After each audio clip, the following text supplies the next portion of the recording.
बहावलपुर के police constable दीन मोहम्मद को अपने हक के लिए आवाज उठाने की सजा मिलने लगी।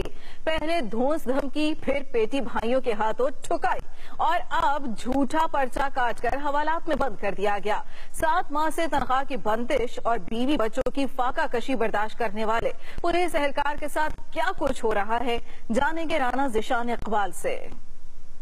7 माह हो गया, तनख्वाह नहीं मिली। मापडा वाले जो मीटर काट गए,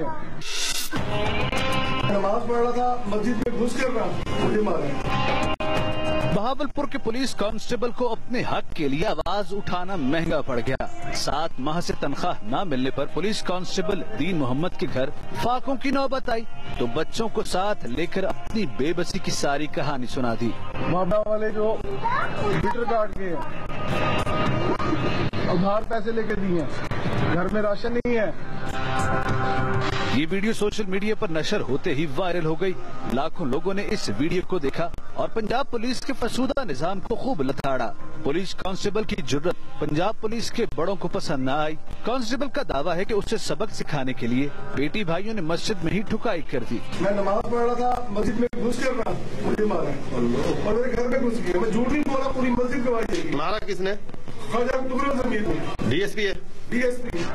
डीएसपी तुगरुल ज़मीर ने इस इल्जाम से साफ इनकार कर दिया, मगर मस्जिद के इमाम ने भांडा फोड़ डाला। बट मारे। पुलिस कांस्टेबल की जबान बंदी के तमाम हरबे नाकाम हुए तो आरपीओ बहावलपुर की हिदायत पर पुलिस ने पर्चा काटा और दीन मोहम्मद को हवालात में बंद कर दिया। इस सारे मामले में पुलिस हुकाम दीन मोहम्मद को ज़हनी मरीज साबित करने पर तुले हैं, मगर कोई भी आला अफसर कांस्टेबल को तनख्वाह दिलाने की बात करने को तैयार नहीं, जो कि उसका बुनियादी हक है। Rana Zeeshan Iqbal, express news, Bahawalpur.